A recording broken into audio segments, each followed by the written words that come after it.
Chegamos hoje na quarta mensagem dessa série sobre os 5 solas da Reforma Protestante. Já falamos sobre o sola gratia, já falamos sobre o sola escritura, que é somente as escrituras, como que as escrituras é quem governa a nossa vida, a vida da igreja. Já falamos sobre o solos Christus, que é o somente Cristo, e como Jesus é o único caminho que nos leva ao Pai. Já falamos sobre o sola fé, somente pela fé, a fé basta, a fé é suficiente para alcançarmos a justificação.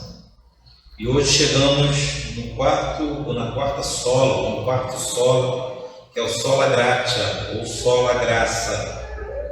Semana que vem finalizaremos com soli deo glória, ou glória somente a Deus. Para entendermos mais sobre a graça do Senhor, ou somente a graça, vamos fazer essa leitura em Efésios capítulo 2, versículo do 1 ao 10. Digamos assim, esse é o texto áureo da Bíblia sobre a salvação pela graça, ou somente pela graça. Efésios capítulo 2, versículo do 1 ao versículo 10. Diz assim a palavra de Deus: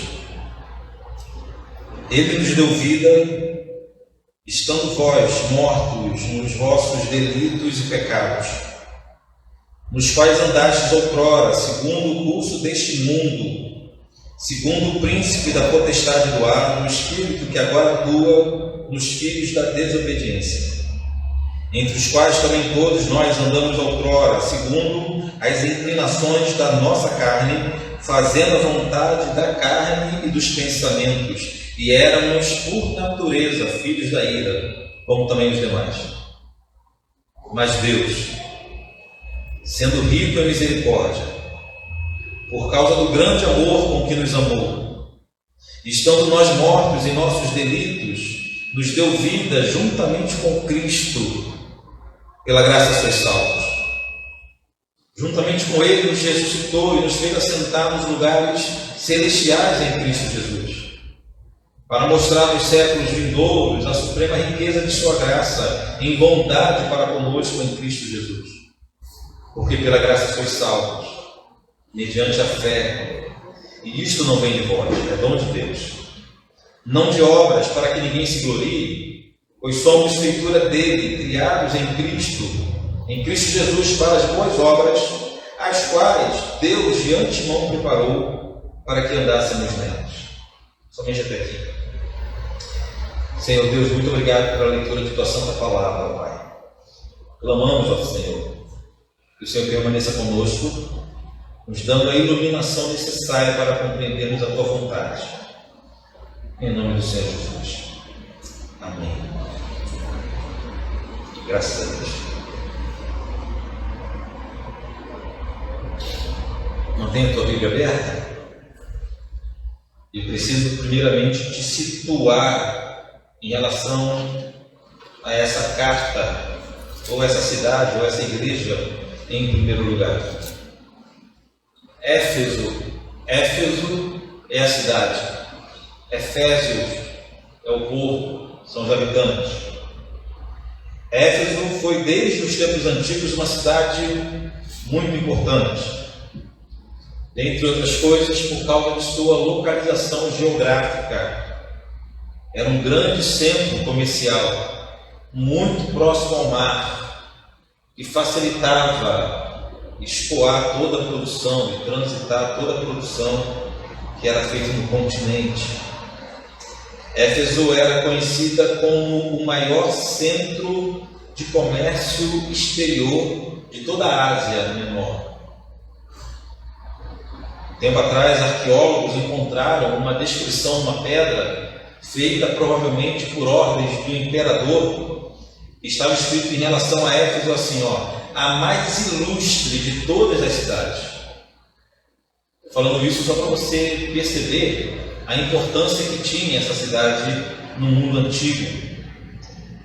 Nos tempos apostólicos do primeiro século, Éfeso foi uma das cidades mais importantes, ou uma das maiores cidades do império em que o cristianismo se desenvolveu de forma rápida e vigorosa.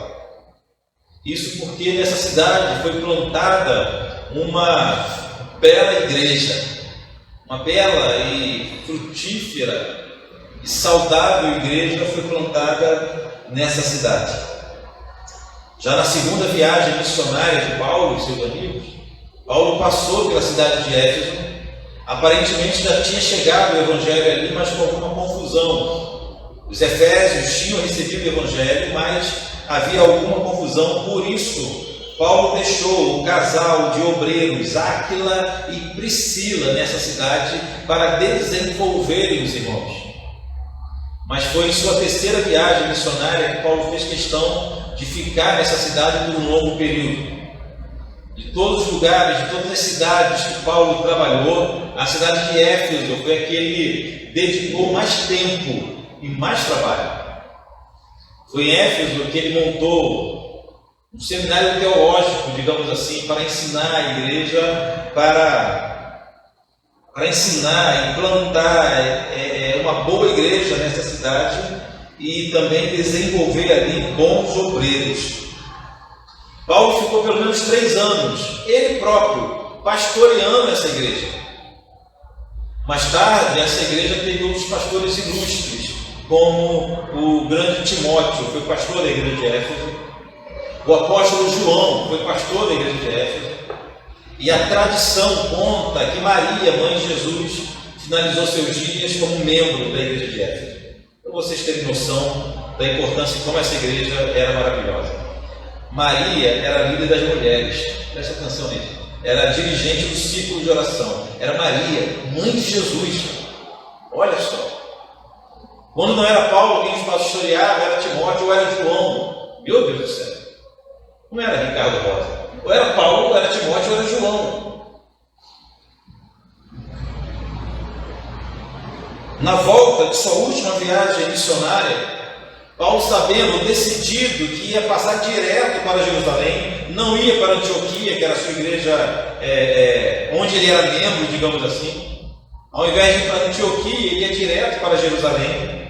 E ele sabia que o que ele encontraria em Jerusalém seria a masmorra, seria a prisão. Então ele fez questão de, passando próximo a Éfeso, passando na cidade de Mileto, ele mandou chamar os presbíteros da igreja de Éfeso para se despedir daqueles homens. Tamanho era o carinho, era o amor que havia entre Paulo, a ligação que havia entre o apóstolo e essa igreja e esses irmãos. Os presbíteros da igreja, preste atenção, os presbíteros, não há um só caso no Novo Testamento que a igreja fosse governada por um único homem ou pastoreada por um único homem. Era sempre um colegiado. Os presbíteros de Éfeso foram ao encontro de Paulo e a despedida foi emocionante. Eles ajoelharam e oraram e choraram juntos, porque eles sabiam que só voltariam a ver Paulo novamente na eternidade. Aquela era a última vez que estavam juntos aqui nessa terra. Paulo voltou para Jerusalém, de lá ele foi preso, e depois de um longo período muito turbulento, ele foi parar na cidade de Roma. Já falamos dessa viagem dele várias vezes, quando fizemos aqui a exposição de Filipenses e a exposição de Colossenses. Em ambos os casos, Paulo era prisioneiro em Roma, em sua primeira prisão, e também foi nessa ocasião, nessa primeira prisão em Roma, que Paulo escreveu a carta aos Efésios. E Paulo escreveu essa carta muito provavelmente para animar os irmãos.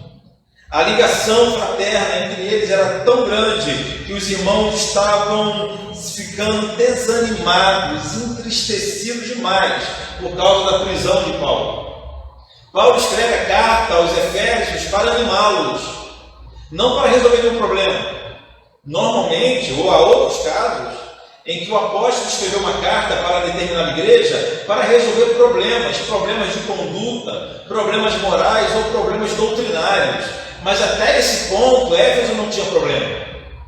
Éfeso foi ter problema muito mais tarde. No livro do Apocalipse, quando o Senhor entrega uma carta a João para levar as 7 igrejas da Ásia, dentre as quais a igreja de Éfeso tinha esfriado no seu amor. Que coisa, né? Mas isso não vem ao caso agora. Mas até esse momento, Éfeso era uma igreja saudável. Havia uma igreja saudável ali, mas Paulo sabia que mesmo uma igreja saudável pode sofrer um esfriamento ou ficar tão entristecida ao ponto dos irmãos desanimarem na fé. Tanto era essa a causa de Paulo escrever essa carta, que no capítulo 3, versículo 13 de Éfeso, ele escreveu assim, portanto vos peço que não desfaleçais nas minhas tribulações por vós. Esse é o tema central, ou esse é o motivo primeiro de Paulo ter escrito essa carta. Olhando para a carta aos Efésios, irmãos, percebemos que um dos grandes diferenciais dessa carta é justamente o fato de Paulo não ter dedicado tempo resolvendo problemas internos da igreja. Em outras cartas, Paulo tinha que escrever que os irmãos tinham que parar de brigar entre vocês. Os Filipenses, Paulo chegou a citar nome. Eu rogo que a irmã fulana, a irmã ciclana, parem de brigar.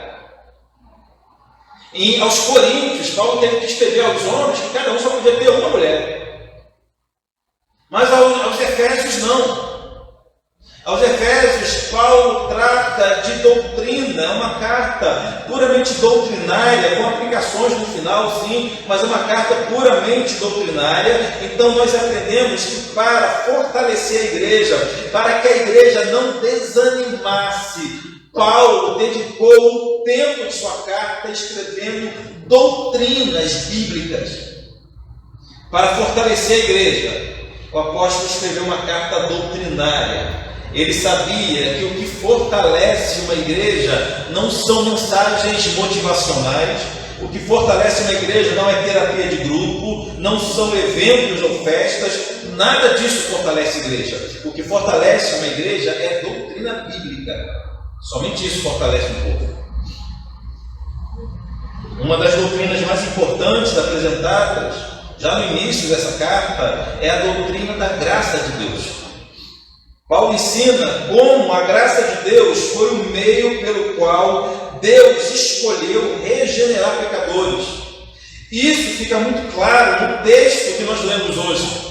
Esse trecho da carta é o que melhor expressa a ação graciosa de Deus em nosso favor. De tudo que Paulo diz aqui na carta aos Efésios, nós podemos resumir a sua doutrina da graça, digamos assim, nesses 10 versículos que nós lemos, os 10 primeiros versículos do capítulo 2. Vamos então ao texto de hoje. A primeira parte do texto, Paulo expõe de forma detalhada qual é a condição do homem em pecado. Paulo expõe de forma detalhada como todos nós vivíamos anteriormente e como ainda vive grande parte da humanidade. Olha o versículo 1. Do versículo 1 ao versículo 3 são detalhes da vida de um homem sem Deus. Ele vos deu vida, estando vós mortos nos vossos delitos e pecados, nos quais andastes outrora, segundo o curso deste mundo, segundo o príncipe da potestade do ar, e do espírito que agora atua nos filhos da desobediência, entre os quais também todos nós andamos outrora, segundo as inclinações da nossa carne, fazendo a vontade da carne e dos pensamentos, e éramos, por natureza, filhos da ira, como também os demais. Irmãos, nós só entenderemos a graça de Deus se, em primeiro lugar, nós entendermos a depravação total da humanidade. É impossível nós entendermos a graça se nós não entendermos, em primeiro lugar, a condição do homem sem Deus, ou os resultados do pecado em nossa vida. A doutrina da depravação total nos ensina que o pecado afetou todas as partes do nosso ser. A doutrina da depravação total não diz que nós somos o máximo depravado que poderíamos ser. Não é isso, não é total nesse sentido. É depravação total porque ela nos atinge em nossa totalidade, em todas as áreas, em todos os cantos da nossa vida. Não há nada em nós que não tenha sido tocado ou manchado pelo pecado. E não somente o corpo, e não somente nossas emoções, mas a nossa carne, o nosso espírito, a nossa mente, as nossas emoções, os nossos desejos, os nossos motivos, as nossas vontades. Tudo isso está manchado pelo pecado. Tudo que existe em nós tem uma mancha do pecado.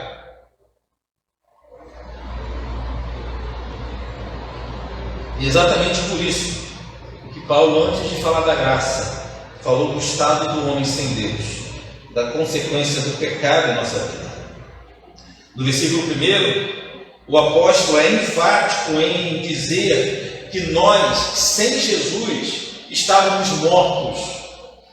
A palavra traduzida por mortos aqui, na tua Bíblia está mortos? É mortos mesmo esse mundo? Ele e os meus filhos estão quase mortos. A palavra traduzida por mortos aqui significa, sabe o quê? Morto. É morto mesmo. Não é outra coisa, é morto. Inclusive poderia ser traduzido também por cadáver. Só para a gente ter certeza que o que Paulo queria dizer era de fato que nós éramos mortos. Segundo as Escrituras, nós éramos cadáveres. Nós só não sabíamos disso. Preste atenção. A Bíblia não diz que nós éramos feridos, nem que nós estávamos enfermos, nem que nós estávamos hospitalizados em estado grave. A Bíblia não fala que o nosso estado era como de um enfermo em coma, nada disso. A Bíblia diz que nós éramos mortos, ou seja, o nosso estado era irremediável. Então nós não precisávamos de um curativo. Band-aid não iria resolver nada em nosso caso. Esparadrapo não ia resolver nada, não era de curativo que nós precisávamos, nem de um tratamento medicamentoso, nada disso. A única solução para a gente era a ressurreição. Como a única solução para o morto é a ressurreição.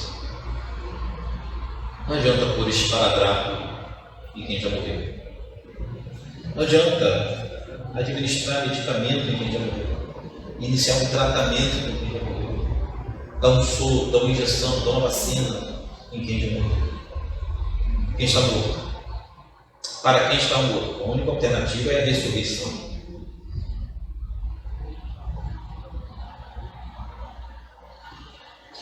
Mas alguém nesse ponto poderia argumentar que Paulo estava sendo meio exagerado, né? A gente tem essa mania de ler a Bíblia como se tudo fosse só força de expressão, figura de linguagem com pouco conteúdo prático, com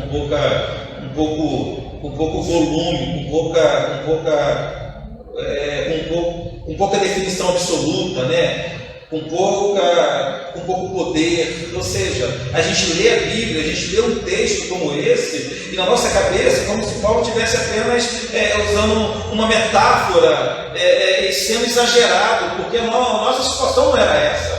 Você pode pensar, poxa, pastor, a minha situação não era de morto. Alguém poderia dizer isso, mas a Bíblia nos garante que todos nós estávamos mortos sim.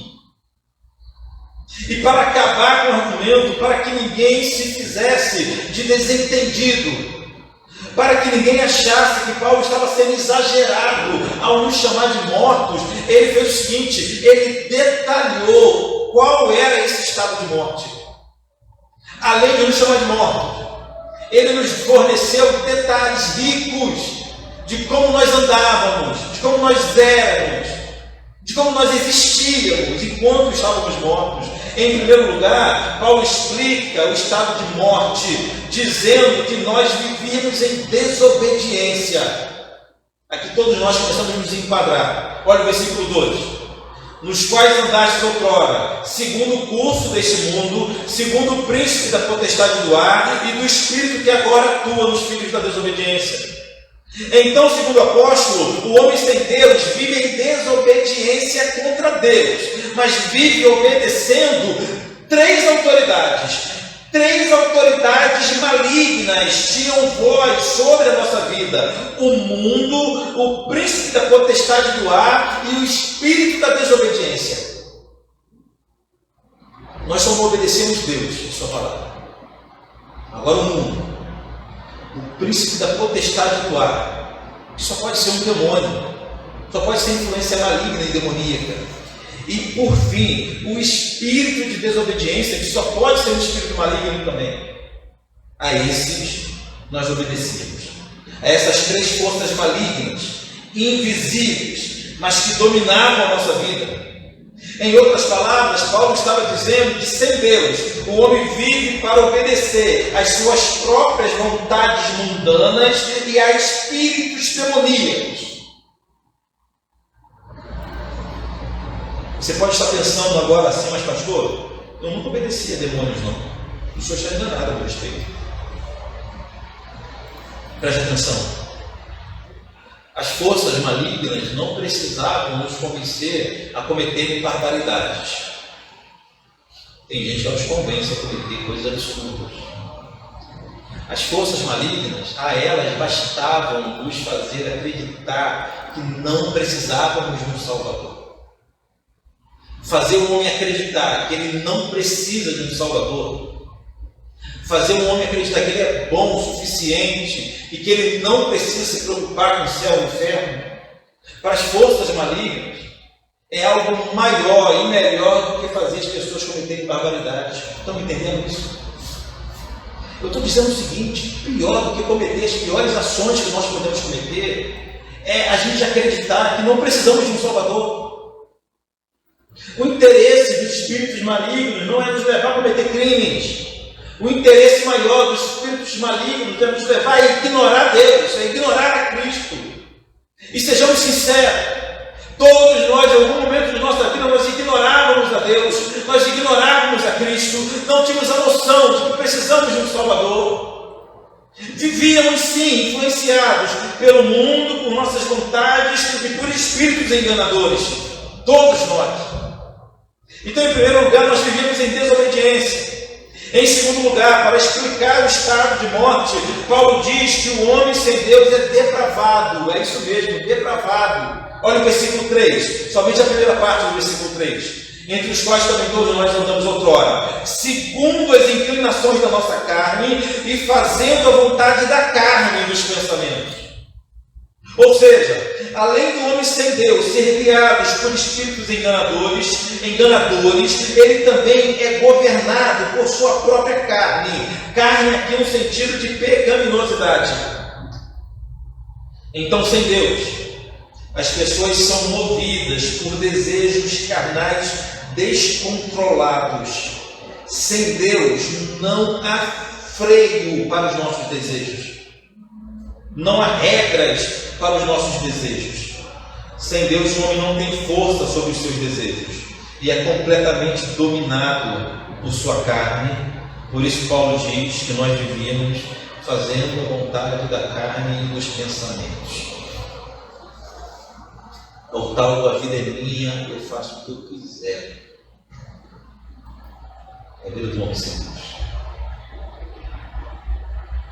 Em primeiro lugar, desobediência. Em segundo lugar, a marca da nossa morte era a depravação.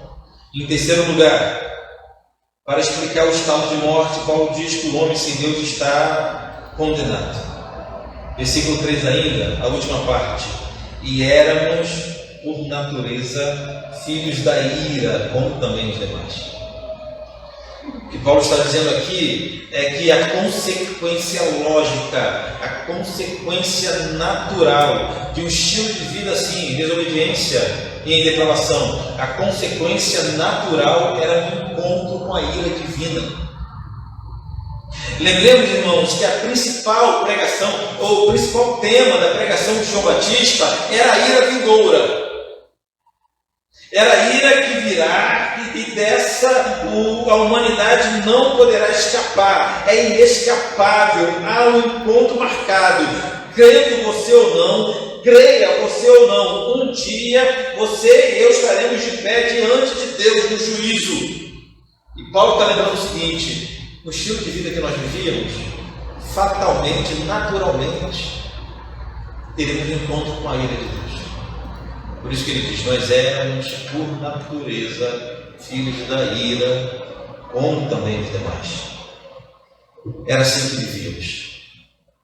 Mortos em pecados, cegos para as coisas de Deus, insensíveis à vontade de Deus, sequer sabíamos que éramos pecadores, vivíamos para realizar a vontade da nossa carne, éramos governados por nossos sentimentos, éramos governados por espíritos enganadores, sequer lembrávamos que há um Deus no céu, perdidos, caminhando para a condenação eterna. Por isso Paulo inicia esse trecho de sua carta afirmando categoricamente que nós éramos mortos. Só não sabemos disso, mas nós éramos mortos em nossos delitos e em nossos pecados. Eu sei que é uma palavra dura, mas, queridos, a Bíblia não poupa palavras quando vai denunciar o estado do homem sem Deus. Não poupa palavras. É um assunto seríssimo com o qual a Bíblia não brinca, e nós também não podemos brincar. No Novo Testamento, irmãos, tanto Jesus quanto os apóstolos, por várias vezes, trataram desse assunto com muita seriedade. O Senhor nunca tratou a humanidade como se a humanidade estivesse somente doente, enferma, pouco desviada, cometendo alguns pecados. Não. A Bíblia trata o pecado como pecado, os perdidos como perdidos. A pregação do Evangelho necessariamente passa pela denúncia do pecado. E é isso que a palavra de Deus nos faz, é isso que Paulo está explicando, a forma como nós vivíamos antigamente e a forma como os homens sem Deus vivem hoje em dia. É isso aqui, a desobediência, a depravação e caminhando para a condenação. Em outro momento, aos Romanos, escrevendo aos Romanos, Paulo disse que bem nenhum habita no homem sem Deus. Romanos capítulo 7, versículo 18, Romanos 7, 18 diz assim: porque eu sei que em mim, isto é, na minha carne, não habita bem nenhum, pois o querer o bem está em mim, não porém o efetuar. A Bíblia deixa claro que o homem sem Deus não tem um bem sequer, não sai nada de bom com o homem sem Deus. Depois vamos entender isso melhor. Porque a gente lembra de pessoas sem Deus que praticam boas obras, não é verdade? Nós conhecemos pessoas sem Deus que são bons pais de família, bons cidadãos, bons funcionários, bons vizinhos, não é verdade? Mas a Bíblia diz que nada de bom, não tem bem nenhum no homem sem Deus. Paulo ainda disse que sem Deus somos escravos do pecado. Olha só Romanos ainda, capítulo 6, 17 e 18, diz assim, mas graças a Deus, porque outrora, escravos do pecado, contudo viestes a obedecer de coração a forma de doutrina que fostes entregues, e uma vez libertados do pecado, fostes feitos servos da justiça. Então não tem para onde correr. Sem Deus o homem é escravo do pecado. Jesus disse que sem Deus nós amamos as trevas e não a luz. João capítulo 3, versículo 19 diz assim: o julgamento é este, que a luz veio ao mundo e os homens amaram mais as trevas do que a luz, porque as suas obras eram más. Jesus dizendo que sem Deus os homens amam as obras das trevas. É Jesus quem disse. E foi Jesus quem disse também que o homem morto em pecado é incapaz de ir sozinho até Deus. Foi Jesus quem disse. João capítulo 6, versículo 44 diz assim, ninguém pode vir a mim se o Pai não o enviar. O homem não consegue. O homem morto em pecado é aquele tipo de vida que a gente acabou de ver, em desobediência, em depravação, filhos da ira, escravos do pecado. O homem sem Deus não vale a Jesus de jeito nenhum. É impossível, a não ser se o Pai o levar. É isso que Jesus disse. Mortos, essa era a nossa situação. Mas, irmãos, no versículo 4, começa com a conjunção mais. Quem gosta de português aí? Tem professor de português aqui com a gente, eu sei que tem. Eu não vou lembrar agora quem. Não é Sami não, né? História, né? O versículo 4, aqui no capítulo 2, começa com a conjunção mais. Sabemos que nesse caso, mais tem o mesmo significado de contudo, porém, entretanto, não é verdade? E eu amo, toda vez que aparece um mais aqui na Bíblia. Eu amo. Normalmente, quando aparece um mais aqui na Bíblia, é porque há uma mudança na história. É exatamente isso que acontece aqui. Depois de Paulo contar com riquezas de detalhes a condição que vivíamos, o nosso real estado, depois de nos fornecer provas irrefutáveis de que nós estávamos irremediavelmente mortos e sem a menor condição de mudar a nossa situação, o apóstolo Paulo usa a sua pena para escrever um mais. O versículo 4 começa assim, mas Deus... Ou seja, mesmo considerando isso tudo, mesmo considerando a nossa situação, mesmo nós estando mortos em nossos delitos e pecado, mas Deus, é assim que Paulo começa no versículo 4, e nós podemos dizer que essas duas palavras, mas Deus, são as palavras mais importantes desse texto. Pois é o momento, irmãos, que o Deus Todo-Poderoso interveio em nossa história sem nos pedir permissão, porque Ele não precisa nos pedir permissão. E lembra, nós estávamos mortos, Deus não vai nos pedir permissão, porque nós éramos mortos. É o momento que o Senhor intervém de forma soberana em nossa história, mudando a nossa realidade. Versículo 4. Mas Deus, sendo rico em misericórdia, por causa do grande amor com que nos amou, estando nós mortos em nossos delitos, nos deu vida juntamente com Cristo, pela graça sois salvos. Irmãos, para explicar esse grande milagre, para que entendêssemos como pôde o Santo Deus se importar tanto com pecadores, ao ponto de ressuscitá-los, Paulo fala de dois atributos de Deus. Quais são os dois atributos de Deus que aparecem aqui no versículo 4? Ele é rico em misericórdia e grande em amor. Ele é rico em misericórdia e Ele é grande em amor. As misericórdias do Senhor é aquele atributo que faz com que Deus não nos recompense segundo o que merecemos. Misericórdia é isso, né? Misericórdia é não dar o que a pessoa merece. Sabemos bem o que merecemos. Ele agiu com em nossa vida com misericórdia. Sejamos honestos, irmãos, nós merecíamos a condenação. Se Deus ele fosse somente justo conosco, sequer estaríamos aqui. Mas a Bíblia fala que Ele resolveu olhar para cada um de nós com um olhar de misericórdia. Ele resolveu olhar para a nossa vida com um olhar de misericórdia e nos alcançar, mesmo quando nós ainda éramos seus inimigos, nós éramos pecadores. Romanos capítulo 5, versículo 8 diz assim, mas Deus prova o seu próprio amor para conosco, pelo fato de ter Cristo morrido por nós, sendo nós ainda pecadores. Ou seja, Ele não esperou que nós mudássemos de vida. Ele não esperou a gente fazer por onde, para morrer por onde. Nós ainda éramos pecadores. Sem as misericórdias e sem o grande amor de Deus, permaneceríamos como mortos, aguardando o juízo. Aí o final do versículo 5 resume todo esse processo. Pela graça sois salvos. Aparentemente essa pequena frase era a frase preferida de Paulo. Essa pequena frase resume muito da teologia de Paulo. Essa pequena frase explica toda a obra de salvação.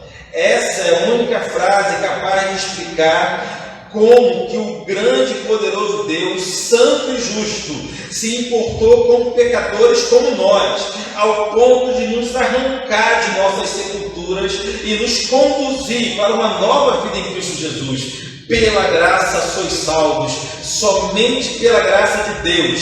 Somente a graça de Deus pôde movê-lo a nos socorrer com misericórdia e amor. O Deus Todo-Poderoso olhou para cada um de nós com um olhar de graça. Sabemos bem que nesse ponto, graça significa favor imerecido, ou dádiva imerecida. Ele olhou para cada um de nós com esse olhar de graça e nos capturou, e nos ganhou, e nos tomou para Ele. Só pela graça de Deus. Essa é a grande diferença entre graça e misericórdia, não é verdade? Misericórdia é quando o Senhor não nos dá o que merecemos. E graça é quando Ele nos dá o que não merecemos. Nesse ponto nós entramos na principal doutrina desse texto, que é a doutrina da salvação unicamente pela graça. Irmãos, a graça de Deus, ou a graça de Deus que nos levou a Jesus,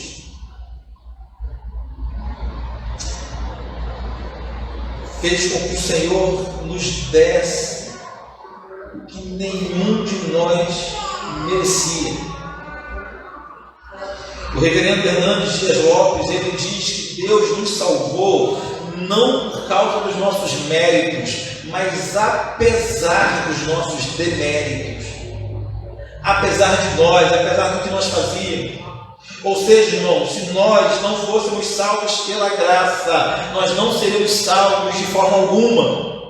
Não havia outra possibilidade de sermos salvos a não ser somente pela graça de Deus, pelo fato do Senhor, digamos assim, ignorar nossos pecados, ignorar entre aspas, porque sabemos que Ele não ignorou nossos pecados, Ele nos lançou sobre Jesus, mas Ele não considerou os nossos pecados, não considerou a forma que nós vivíamos, Ele nos alcançou com amor, Ele nos alcançou com fidelidade, isso tudo por sua graça. A salvação não pode ser conquistada pelas obras, mas ela é uma oferta da graça de Deus. Não somos salvos, irmãos, por causa de nossas ações a favor de Deus. Nós somos salvos pelas obras de Deus em nosso favor. A salvação não é uma conquista nossa. A salvação é um presente imerecido que o Senhor nos deu. Paulo explica isso em outro momento. Escrevendo a Timóteo, em sua segunda carta, a Timóteo, capítulo 1, versículo 9, Paulo disse assim, porque Ele, se referindo a Deus, nos salvou e nos chamou com santa vocação, não segundo as nossas obras, mas conforme a sua própria determinação e graça que nos foi dada em Cristo Jesus antes dos tempos eternos. Antes dos tempos eternos. Paulo está dizendo que na eternidade passada, antes sequer que a humanidade existisse, o Senhor já conheceu cada um de nós, independente do que nós fazíamos, ou faríamos ou não, Ele nos escolheu para si.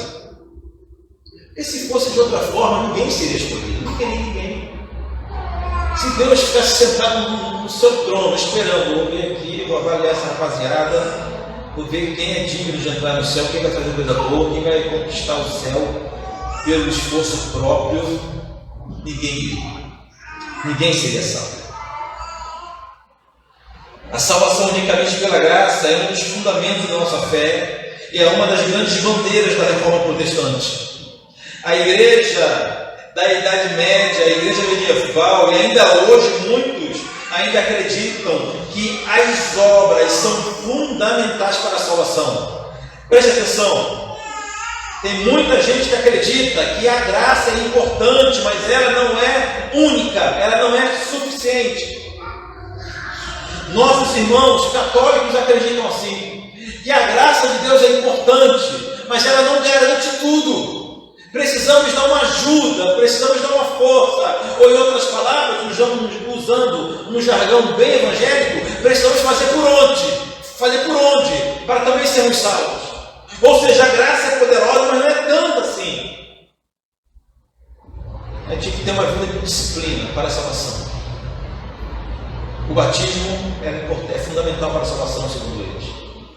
As penitências são fundamentais para a salvação.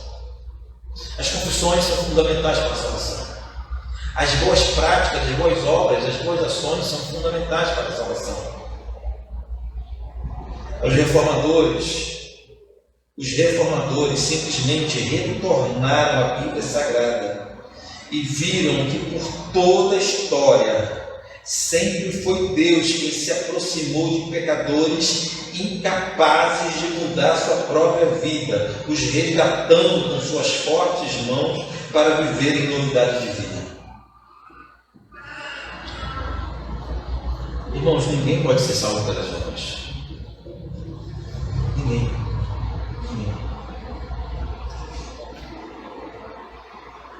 A Bíblia nos garante que nossas melhores obras são trapos de imundície diante de Deus. Não são nada diante de Deus.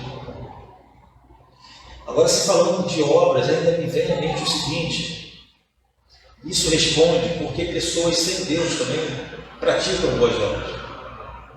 Porque a Bíblia disse que quem planeja e capacita os homens para as boas obras é Deus, não somos nós.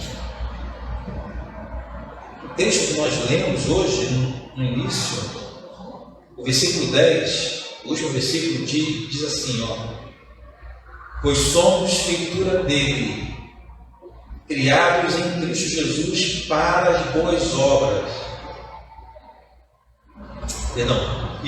Pois somos feitura deles, criados em Cristo Jesus para as boas obras, as quais Deus de antemão preparou para que andássemos nelas. Quem planeja, quem viabiliza as boas obras, mesmo na vida de alguém sem Deus, é o próprio Senhor.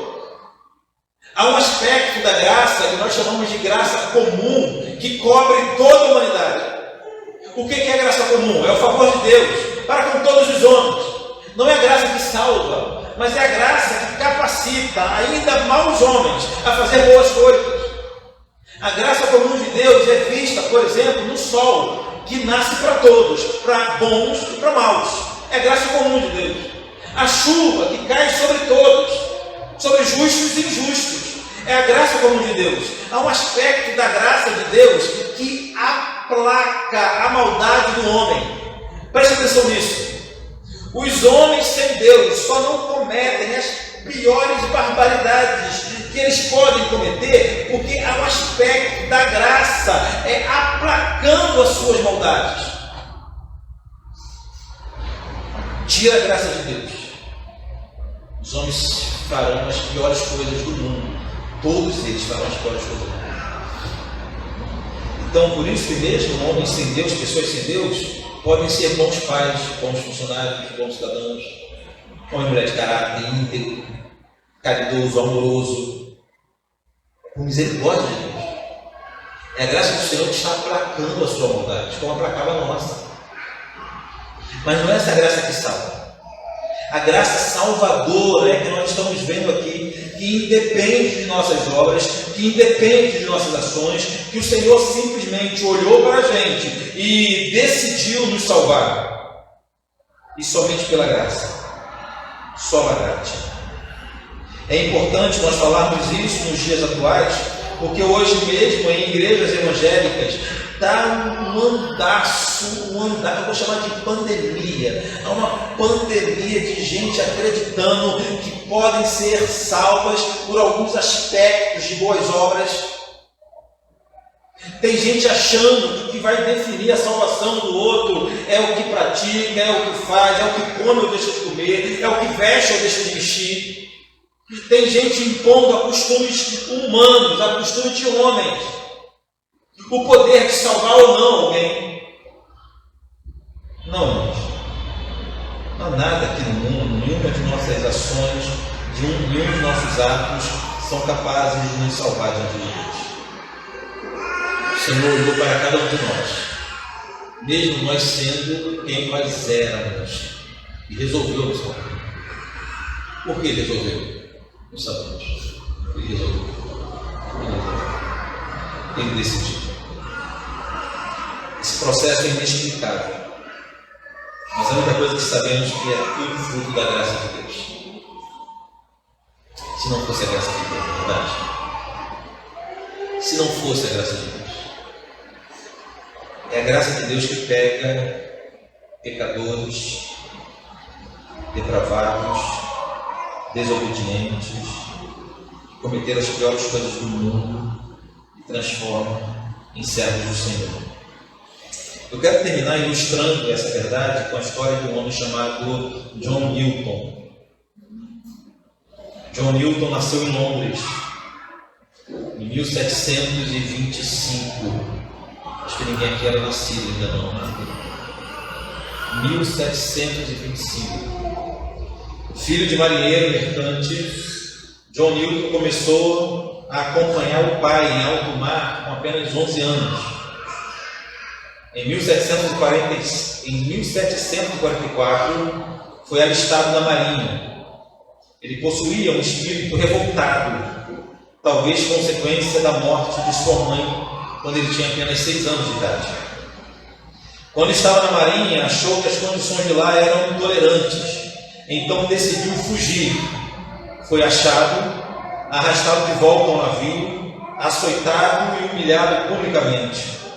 Depois de um curto tempo na marinha, Newton arranjou uma transferência para um navio negreiro, iniciando assim sua carreira como traficante de escravos. Tem como a gente pensar em um ser mais terrível do que um traficante de escravos? John Newton era um traficante de escravos.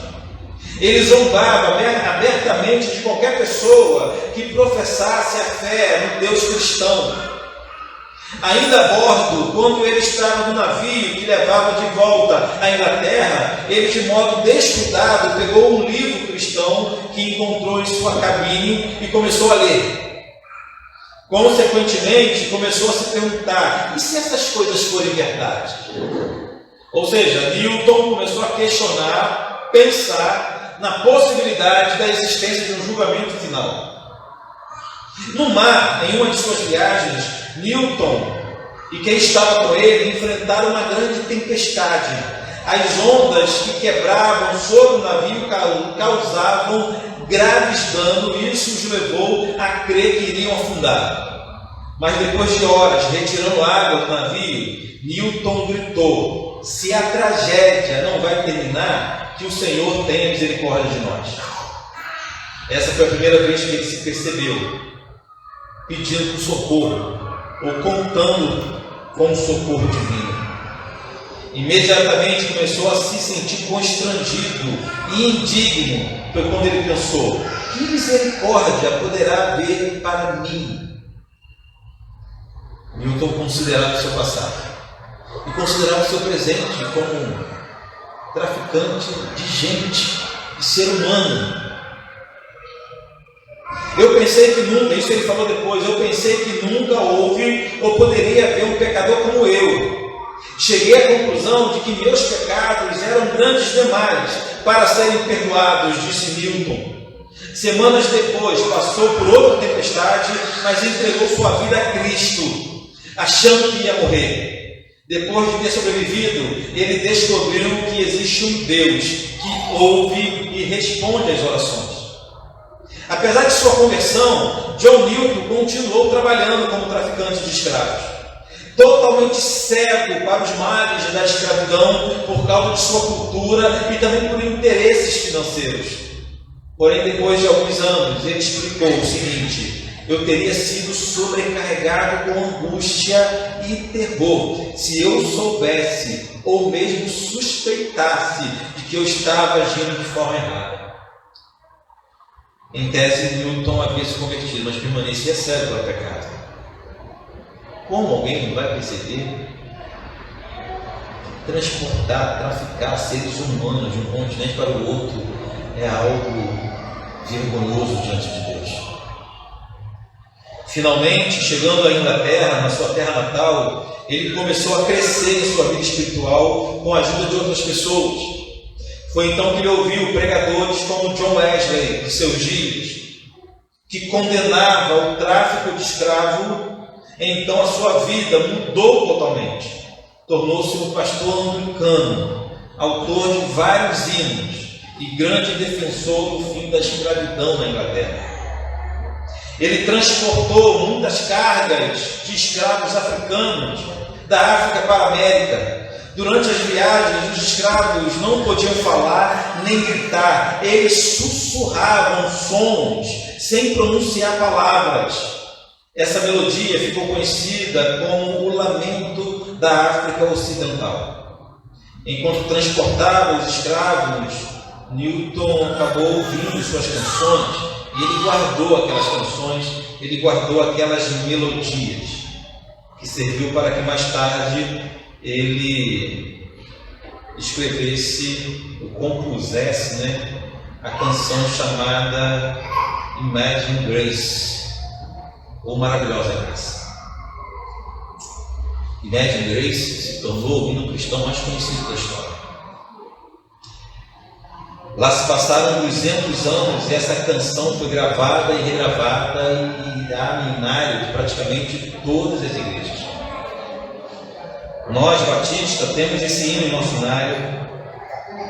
O hinário para o cantor cristão, para o culto cristão, de número 314, é o hino Preciosa Graça de Jesus. Um hino composto originalmente por John Newton, que não entendia como Deus pode salvar até mesmo um traficante de escravos. Newton soube que somente a graça podia fazer isso. E se o Senhor fosse considerar o seu estado, as suas ações, ele jamais seria salvo. Se perguntasse para nós jamais salvaríamos um homem como John Newton. Mas a graça o salvou. Na letra original do hino que ele escreveu, ele diz assim, graça maravilhosa, quão doce é o som que salvou um miserável como eu. Vamos cantar essa música no nosso cenário? Vai ser projetado?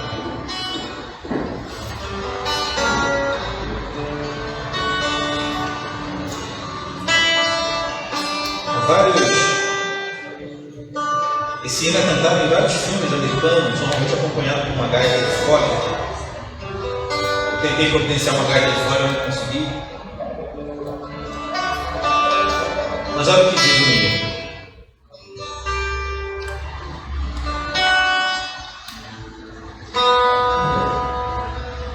Preciosa graça de Jesus, meu dia me salvou, perdido bem, sem ver a luz, mas Cristo me encontrou. A graça então meu coração do medo libertou. Oh, quão preciosa salvação, a graça me otorgou. Promessas dele Salvador, e nele eu posso crer. É meu refúgio protetor em todo meu viver.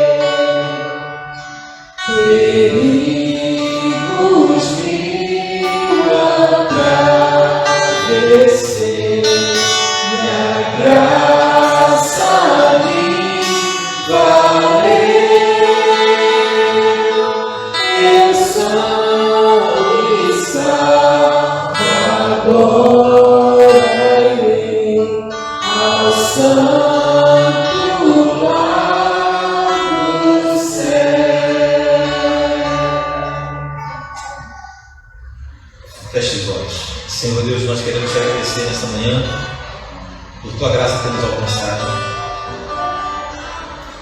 Nós, lembrando de homens como foi João Milton, como eles foram pecadores forados, ó Deus. Nossa primeira reação é lembrar que nós não éramos tão pecadores assim. Nos livre desse engano, dessa tragédia, Pai. Faz-nos entender que não havia diferença nenhuma entre nós e um traficante de escravos. Que só estamos aqui essa noite porque o Senhor alcança traficantes de escravos, desobedientes, depravados, cegos, mortos. Por isso estamos aqui, porque a tua graça nos alcançou. Cantaremos sempre a tua graça, Pai. Muito obrigado por essa graça infinita, eterna. Muito obrigado por esse favor imerecido nos conduzir para perto de ti, ó Deus. Leva-nos agora em paz para o nosso lado. Conduza-nos debaixo de tuas poderosas mãos. Dá-nos uma semana abençoada da tua presença. Aqui clamamos em nome do Senhor.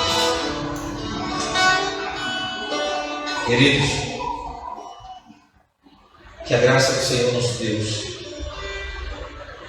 que o amor de Cristo Jesus e que as doces consolações do Espírito Santo sejam derramadas sem medida na vida de cada um de nós. E todos digam amém. Deus abençoe. Tenham todos uma excelente semana. Faça uma oração silenciosa. Com a tua oração silenciosa, nós finalizamos esse culto. Deus abençoe.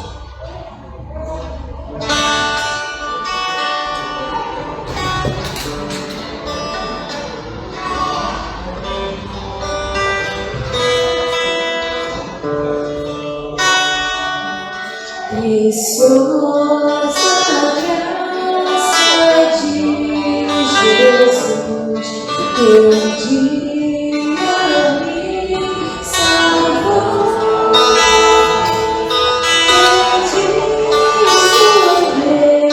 sem ver a luz, mas Cristo me encontrou. A graça então meu coração do medo libertou. Oh, preciosa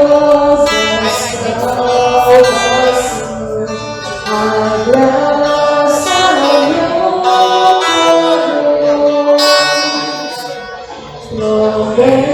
Promessas deu meu Salvador, e nele posso crer. É meu refúgio protetor em todo o meu